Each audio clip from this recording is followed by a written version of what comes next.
નમસ્કાર. ક્યારે વિચાર્યું છે કે આજે જે વ્યક્તિ અરીસામાં દેખાય છે એની આખી સફર કેવી રહી હશે? આજે આપણે એ જ રોમાંચક પ્રવાસ પર નીકળવાના છીએ, આપણી પોતાની એટલે કે માનવ વિકાસની અનોખી ગાથા. આ સવાલ છે ને, જેટલો સાદો લાગે છે એના કરતાં ઘણો ઊંઘો છે. જન્મના પહેલા શ્વાસથી લઈને આજ સુધી એવી તે કઈ તાકાત છે જેણે આપણને ઘડ્યા છે? ચાલો આજે આ રહસ્યને ઉકેલવાનો પ્રયત્ન કરીએ. તો આ સફરની શરૂઆત કરવા માટે સૌથી પહેલા બે શબ્દો વચ્ચેનો ભેદ સમજી લઈએ. આ એવા શબ્દો છે જે આપણે રોજબરોજ વાપરીએ છીએ, પણ એની વચ્ચે એક મોટો તફાવત છે: વૃદ્ધિ અને વિકાસ. આને એકદમ સરળ રીતે સમજીએ. વૃદ્ધિ એટલે શરીરનું કદ વધવું, વજન વધવું, જેને આપણે માપી શકીએ. પણ વિકાસ એટલે ચાલતા શીખવું, નવા મિત્રો બનાવવા કે કોઈ અઘરો કોયડો ઉકેલવો. એને માપી ન શકાય, પણ ચોક્કસ અનુભવી શકાય. આ જ વાતને મનોવૈજ્ઞાનિક ફ્રેન્કે બહુ સરસ રીતે કહી છે. એમના કહેવાનો અર્થ એ જ છે કે વૃદ્ધિ તો વિકાસનો માત્ર એક નાનો હિસ્સો છે.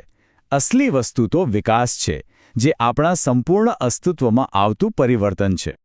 અને ખબર છે, સૌથી રસપ્રદ વાત કઈ છે? આ બધું કંઈ આડેધડ નથી થતું. વિકાસ એકદમ વ્યવસ્થિત હોય છે, જાણે કોઈ એક પછી એક પગથિયું ચડી રહ્યું હોય. એની એક ચોક્કસ પેટર્ન હોય છે. આ ચિત્ર જુઓ, બધું જ સ્પષ્ટ થઈ જશે. કોઈ પણ બાળક સીધું દોડતા નથી શીખતું, બરાબર ને? પહેલાં એ બેસતા શીખે છે, પછી ઊભા રહેતા અને પછી ધીમે ધીમે ચાલતા. આ એક કુદરતી નિયમ છે જે ક્યારેય બદલાતો નથી. તો સવાલ એ છે કે આ વિકાસની ગાડી ચલાવે છે કોણ? શું એ આપણા જીન્સ છે, એટલે કે વારસો, કે પછી આપણી આસપાસની દુનિયા એટલે કે પર્યાવરણ? ચાલો આ સદીઓ જૂની અને સૌથી રસપ્રદ ચર્ચામાં જરા ડૂબકી મારીએ. આ જ છે એ પ્રખ્યાત ચર્ચા: નેચર વર્સેસ નર્ચર. વારસો એટલે કે નેચર, જે આપણા માતાપિતા પાસેથી મળેલો બાયોડેટા છે, અને પર્યાવરણ એટલે કે નર્ચર, એ છે આપણી આસપાસની દુનિયા, આપણું ઘર, મિત્રો, આપણા અનુભવો, બધું જ. તો જ્યારે આ બંને ભેગા મરે ત્યારે શું બને છે? વૈજ્ઞાનિકો એને ફિનોટાઇપ કહે છે. પણ સાદી ભાષામાં કહીએ તો આ એક વાનગી જેવું છે. જનીનો એ વાનગીની સામગ્રી છે અને પર્યાવરણ એને બનાવવાની રીત. જે અંતિમ સ્વાદ બને છે, એટલે કે આપણો દેખાવ અને વર્તન, એ આ બંને પર આધાર રાખે છે. જરા આ મોડેલને જુઓ. બરાબર ડુંગળી જેવું છે, નહીં? કેન્દ્રમાં આપણે છીએ. આપણી તરત બહારનું પડ છે આપણું કુટુંબ.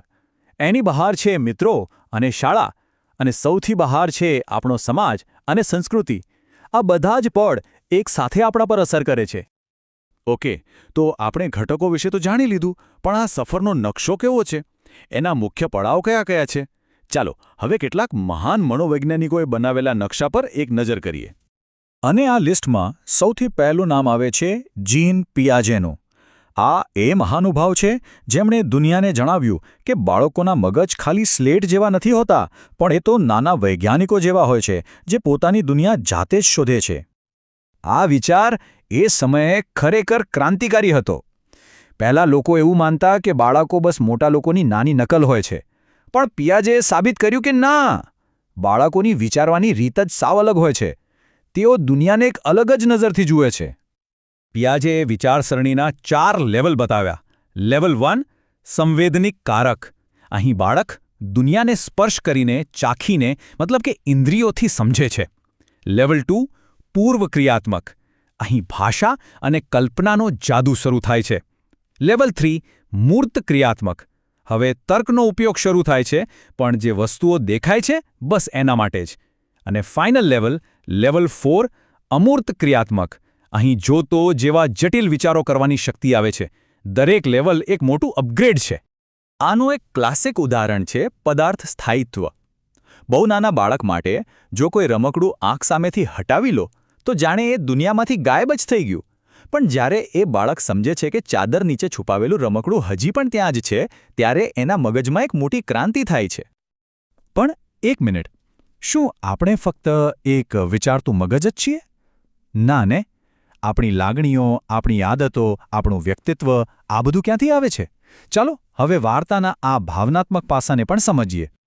અને અહીં એન્ટ્રી થાય છે સિગમન્ડ ફ્રોઇડની. મનોવિજ્ઞાનની દુનિયાના એક એવા સુપરસ્ટાર જેમના વિચારો આજે પણ જેટલા પ્રભાવશાળી છે એટલા જ વિવાદાસ્પદ પણ. ફ્રોઇડનું સ્પષ્ટપણે માનવું હતું કે આપણા વ્યક્તિત્વનો પાયો બાળપણમાં જ નંખાઈ જાય છે. ફ્રોઇડે વ્યક્તિત્વ વિકાસના 5 તબક્કા આપ્યા.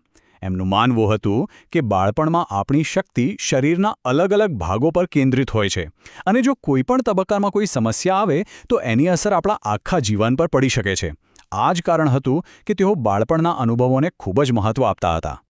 પણ શું આપણી આખી વાર્તા બાળપણમાં જ પૂરી થઈ જાય છે? બિલકુલ નહીં. અને આ જ વાત આપણને સમજાવે છે એરિક્સન. એમણે ફ્રોઇડના વિચારને આગળ વધાર્યો અને કહ્યું કે વિકાસ તો જન્મથી લઈને મૃત્યુ સુધી ચાલતી એક સામાજિક યાત્રા છે. એરિક્સનનું કહેવું હતું કે જીવનના દરેક મોટા પડાવ પર આપણે એક સામાજિક પડકારનો સામનો કરીએ છીએ. હવે આ કોઈ ખરાબ વસ્તુ નથી, પણ એક તક છે. આપણે આ પડકારને કેવી રીતે પાર કરીએ છીએ, બસ એના પરથી જ આપણું વ્યક્તિત્વ ઘડાતું જાય છે. જરા જુઓ તો આ સફર કેટલી લાંબી છે. શિશુ અવસ્થામાં દુનિયા પર વિશ્વાસ કેળવવાથી શરૂ થાય છે. કિશોર અવસ્થામાં પોતાની ઓળખ શોધવાનો સંઘર્ષ આવે છે. યુવાનીમાં આત્મીયતા અને સંબંધો બાંધવાનો પડકાર હોય છે. અને છેક વૃદ્ધાવસ્થામાં આપણે જીવનને પાછું વળીને જોઈએ અને સંતોષ અનુભવીએ છીએ. આ સાબિત કરે છે કે વિકાસની યાત્રા ક્યારેય અટકતી નથી. તો પિયાજેએ આપણા મગજનો નકશો આપ્યો. ફ્રોઇડે આપણી ઊંડી ભાવનાઓ તરફ ઇશારો કર્યો અને એરિક્સને બતાવ્યું કે આખી જિંદગી એક સામાજિક યાત્રા છે. આ બધા ટુકડાઓ જ્યારે ભેગા મળે ત્યારે આપણી પોતાની એક અનોખી વિકાસગાથા બને છે. તો આ આખી વાતનો સાર શું છે? પહેલું, વિકાસ એક વ્યવસ્થિત અને આખી જિંદગી ચાલતી પ્રક્રિયા છે. બીજું, આપણે કોણ છીએ એ આપણા જીન્સ અને આપણા અનુભવો વચ્ચેની એક સતત જુગલબંધીનું પરિણામ છે. અને ત્રીજું, અલગ અલગ સિદ્ધાંતો આપણને આપણી જાતને સમજવા માટે અલગ અલગ દૃષ્ટિકોણ આપે છે. તો હવે આખી સફરને આપણા પોતાના જીવન પર લાગુ કરી જોઈએ.